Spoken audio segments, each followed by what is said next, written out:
It's my pleasure this morning to introduce our guest speaker. I have a little bit to share with you. Reverend Dusty's spiritual path began in earnest, pun intended, when a friend took her to Agape in LA in 2001.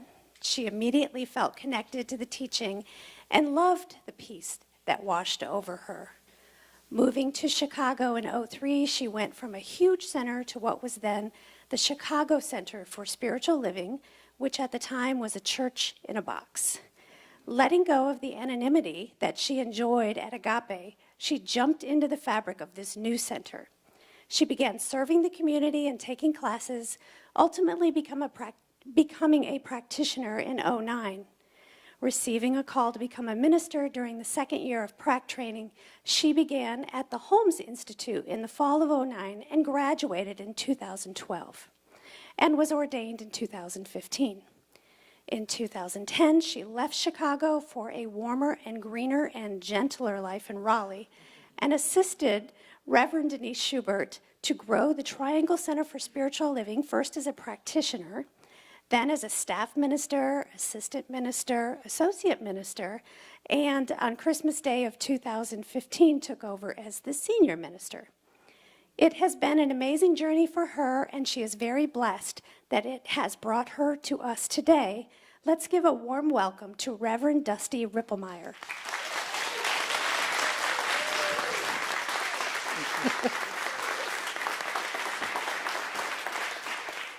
So good morning, everyone. Good morning. Thank you, David, for that beautiful song. It was amazing, and as, of course, always happens in spirit, absolutely fits with my talk today. And I just have to say that I have been absolutely excited ever since Reverend Barbara and Reverend John invited me to come and to speak with you. As was said, I moved to North Carolina in 2016, and so I've had a couple of different opportunities to be in this community, although I was always sitting out there. And while I can tell you all that y'all have some really nice backs of your heads, you look even more beautiful from this side of the room. So thank you very much for welcoming me and allowing me to be a part of the community and a part of this day today. Now, as I was preparing for this message, I came upon a really wonderful YouTube by a man whose name is Benjamin Zander. Now, Benjamin Zander is the musical director and the primary conductor of the Boston Philharmonic. Now, in this little YouTube video, he told a story that I wish to share with you this morning. Apparently, in the late 1800s, there were two shoe salesmen who were sent by their employers to sell some shoes in Africa.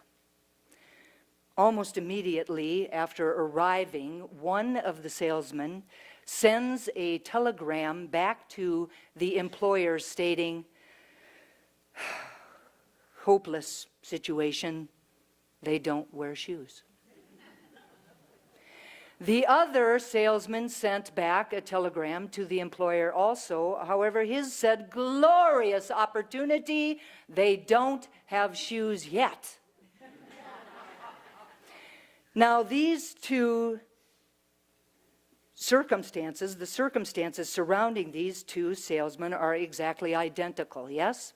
However, the two telegrams and the beliefs, the underlying beliefs that are expressed through them come from two different places, from two different attitudes, from two different ways of thinking and being in the world. Situation hopeless, they don't wear shoes, comes through a language that is all about it can't happen. It is impossible. It stems from a belief in lack and limitation. Glorious opportunity, they don't have shoes yet, comes along with a different kind of language, and it stems from a belief in the allness of possibility, that something, even though it has never happened before, can happen. Notice even the body language speaks to the underlying beliefs. In Situation Hopeless, the speaker is shut down, closed off to the flow of life. In Glorious Opportunity, the speaker is open to possibility, open to the flow of life, open to the good that is always around us, that is always available to us. Benjamin Zander says the two worlds are completely different worlds.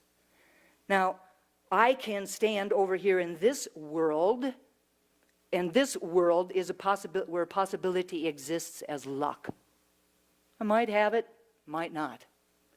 Over here, possibility exists and lives as the norm. So if we were standing over here, we would say that the conditions of our lives control us, that we are battered about by them and have very little control or power over an ability to change them or to alter them. If we're standing over here, then we would say that God is always ready, willing, and able to express through us as the highest and the best for everyone. That we live in a universe that is limitless, a universe that is always for us and never against us, and that there is absolutely nothing too big or too small in God. Now, the truth is that the conditions do not matter.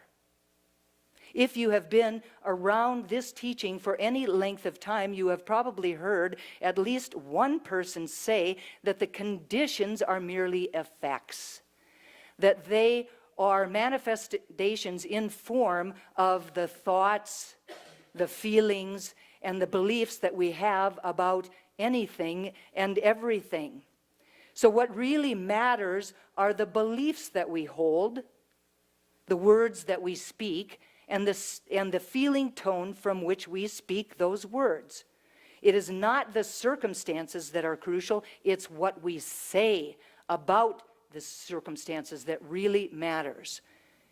And the truth is that possibility is always a choice, that we can choose to live our lives from here, or we can choose to live our lives from over here. Now, my talk title today is called Open to Possibility. And one of the first questions that we need to ask ourselves is, where are we standing? And where is it that we want to be standing? If we're standing over here and we would rather be standing over here, what is it that we need to know? What is it that we need to be in order to be open to possibility? Now, there are many different ways of looking at this idea or this word, open. One of the definitions of open is to afford access to. To afford access to, as in a door that opens to a garden. Or in this case, to afford access to possibility. I love it that we had this little conversation, and I'm sorry, but I don't remember who it was. It was you, about Don Miguel Ruiz and the Four Agreements, because in his book, he talks about a process that we all go through called domestication.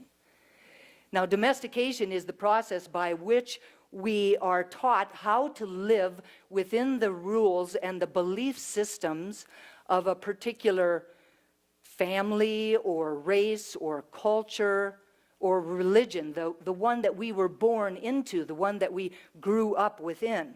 Now, initially, we were a blank slate in which anything and everything could happen. In the beginning, when we were just growing up, we didn't have a choice, however. We were simply taught by all of the people in our world. We were taught by our parents, by our siblings, by our teachers, by our ministers, by our practitioners, by our friends. We were simply taught by everyone in our world, and we were taught how to live and how to behave and what to believe in and what we could do and what we couldn't do. And we bought into it because it felt so good when we were acknowledged for being good, and it felt so uncomfortable when we were punished for being bad.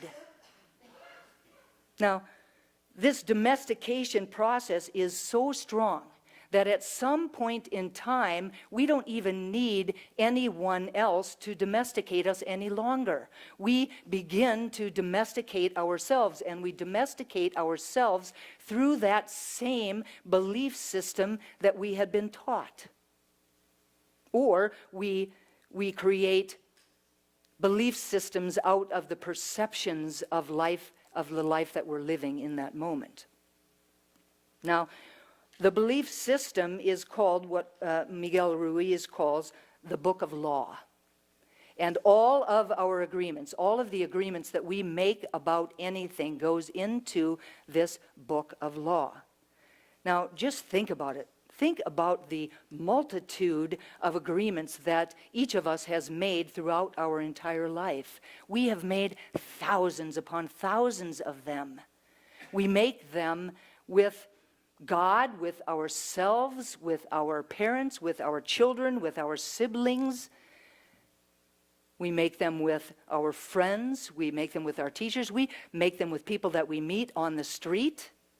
We are constantly making up these agreements. And out of all of these agreements that we make, the most important agreements that we make are the agreements that we make with ourselves. Don Miguel Ruiz would say, in these agreements, you tell yourself who you are, what you feel, what you believe, and how to behave. In these agreements, you say, this is what I am. This is what I believe. I can do these certain things, and some things I cannot do. This is real. This is fantasy. This is possible, and this is impossible.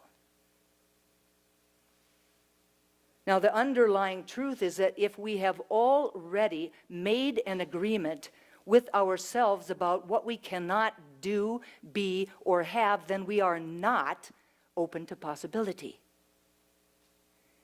Even if we have already made an agreement with ourselves about what we can do, be, or have, it might not be big enough. It might not be outrageous enough to live in the allness of possibility. Can you see that? Now, the invitation is for each of us to do the inner work, to become aware of what agreements we have made, the agreements that we have made with ourselves and with each other. We are encouraged to stand outside of our book of laws, to let loose our stranglehold on all of those agreements that we have made in order to live a life of limitless possibility. Now, only we can do it. Nobody else can do it for us. In order to be open to possibility, in order to afford access to possibility, this is what we have to do. Years ago, I was immersed in landmark education. Has anybody ever done landmark education? Yes, quite a few people. So for those of you that have never been exposed to it, landmark is a series of programs and seminars designed to bring about positive and permanent shifts in the quality of our life. Landmark education would say that this book of law is the context of our life. It is our agreed upon reality. Now, the definition of context is a fundamental set of assumptions. Assumptions that we don't even know are assumptions. Assumptions that we don't question, but that life simply happens inside of. Now, just as in domestication or in the book of law, contexts come to us by default, or else we create them out of the perceptions that we have of the world around us, which may or may not be true. Yes?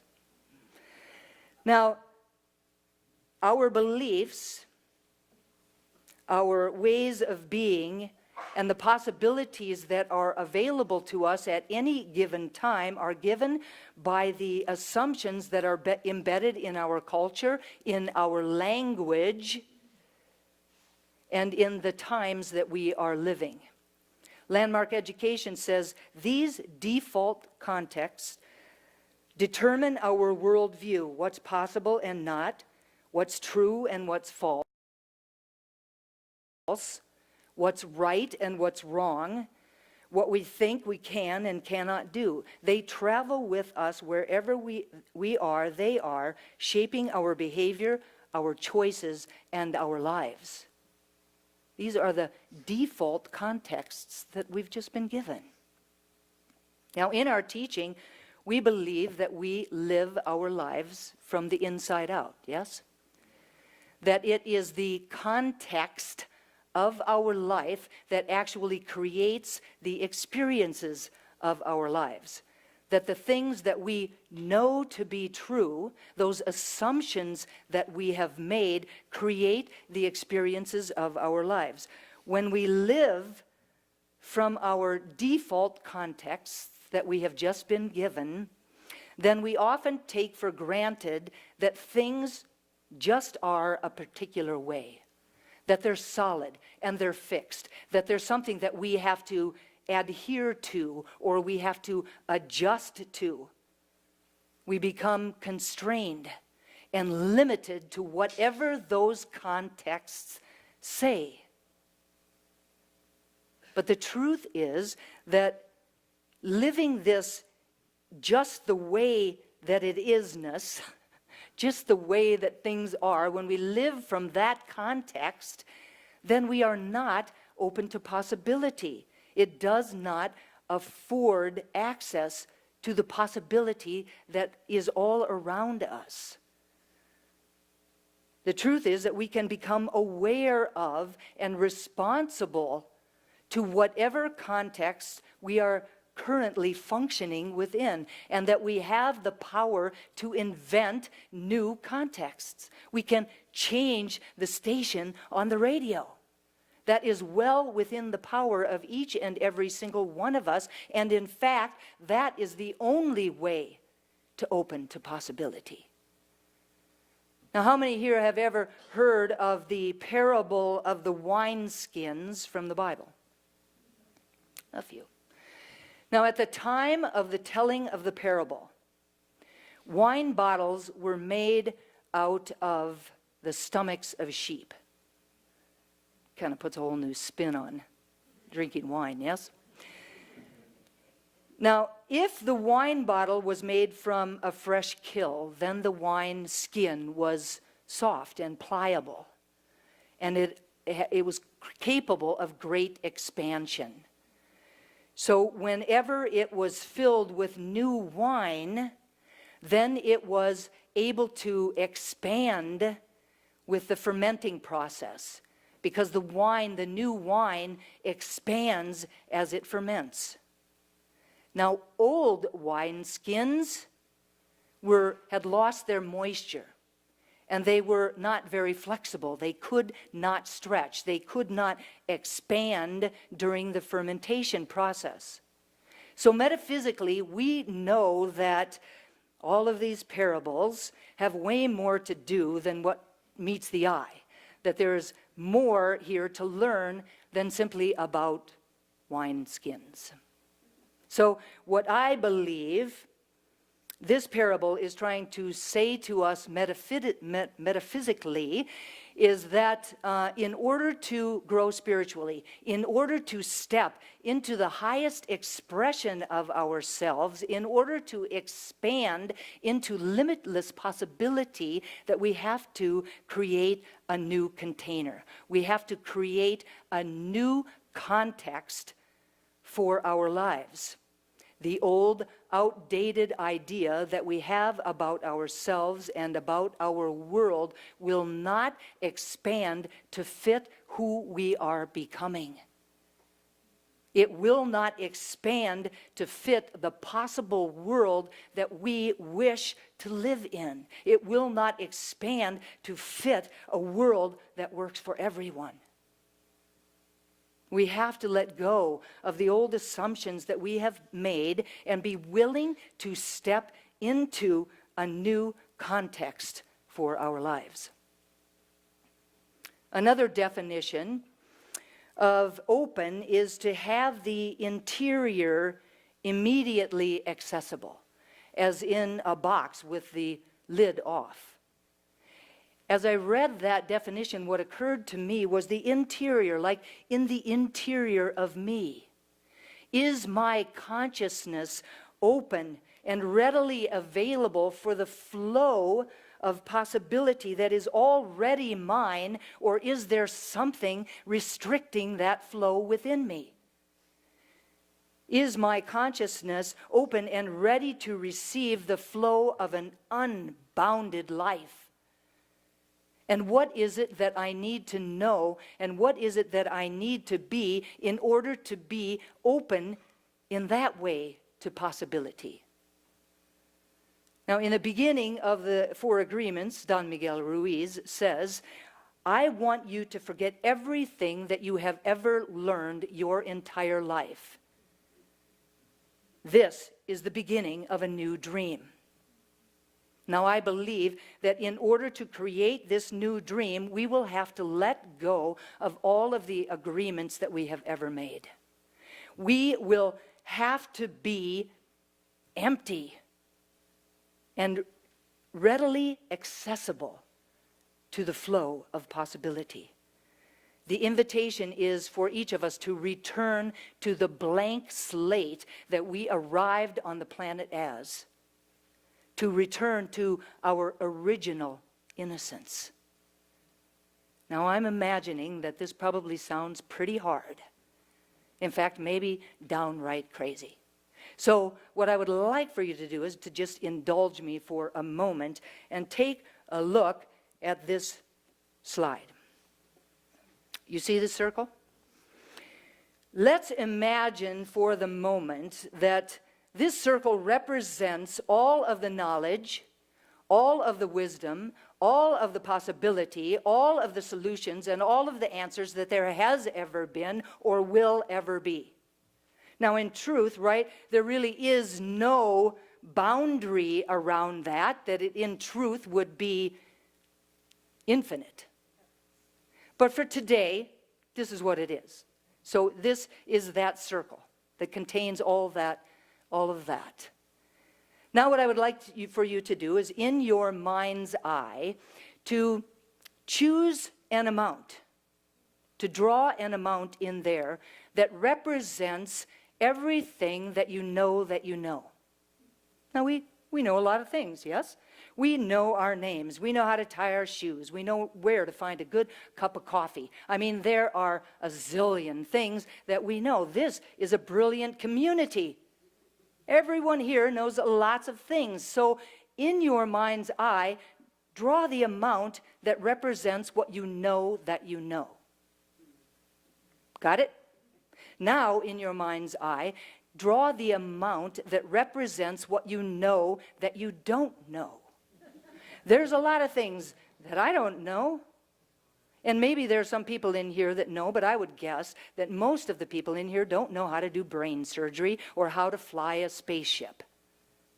There are lots of things that we know that we don't know. So in your mind's eye, draw the amount that represents that. Is everybody ready? All right. Now, please consider that little white dot in the middle represents everything that you know, and everything that you don't know. Everything else in that circle, which we know really isn't a circle because it's infinite, everything else there is what you don't even know. You don't even know. Amazing, yes? It's what you don't even know that you don't even know. So in the scheme of things, what is it that we actually know? And is it worth hanging on to?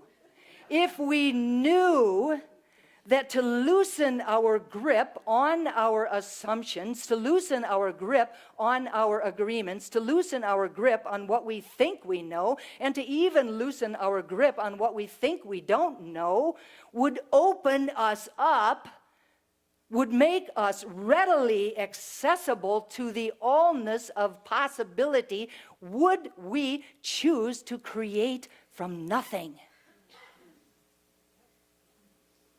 Now, landmark education says to encounter nothing as a freedom, we must pass through and beyond our initial and natural resistance to the very idea.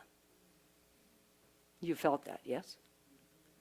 Now, when we are able to access nothing, we are able to create, design, and live with a freedom that's not available when we create from something. So when we create from nothing, that interior of us, that interior is a clearing. It's an empty space that frees up our self from our self-imposed restrictions. There's freedom in that. What are our assumptions? Those underlying subconscious beliefs that we have, that we believe to be absolutely true. Who would we be without our assumptions? Who would we be without all of the agreements that we have made throughout all of our lives? Who would we be without our past and the stories that we have told and the meaning that we have made up about those stories? The truth is that the mind that made all of that up is the mind that can unmake it up, is the mind that can reinvent it, is the mind that can turn the channel to a different radio frequency. We do not have to live from a default context. We can live from an invented context. An invented context that has every bit as much power, every bit as much impact as the default context that have been running our lives so far. Landmark education would say it is the difference between living a life of predictability where our past becomes our future again and again and again, and a life of possibility, a transformed life. So the invitation this morning is to loosen our grip on that idea that this is just the way I am, and to be willing to entertain the possibility of a new beginning, to let go of the assumption that this is just the way that it is, and to have the courage and the humility to be willing to consider that there is much more going on here than meets the eye, to know that there are more possibilities than our human minds could ever make up. The invitation this morning is to create a new context, a new container for our life, a new container that has a different perspective that allows for that we don't even know to be revealed, and to do so without resistance. Now, we have a choice in the matter. We can stand over here. Situation hopeless. They don't wear shoes. Or we can stand over here. Glorious opportunity. They don't have shoes yet. It is our choice. And my invitation this morning is that we choose to open to possibility. And so it is.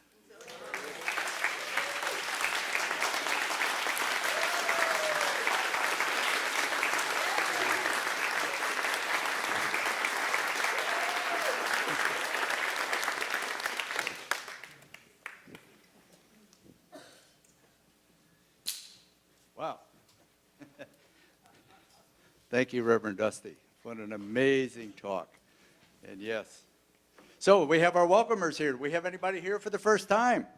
Raise your hand. Don't be shy. Don't be shy. Welcome, welcome. I know you're coming down here just for a visit, but we're going to pass out a card for you. If you're here for the first time, please take a card, put your name and contact information, and we'll make sure that you get information about the center and everything that goes on here. It's such an exciting place to be a part of, and we look forward to sharing it to you. If you put your phone number down on her, I think Barbara or John will give you a call when they get back, because I don't think they're going to holler from Costa Rica, so don't hold your breath for that, but they will give you a call and just reach out to you and welcome you to the center. So welcome, everybody. Thank you so much. And we have our prosperity acceptors. Please come forward.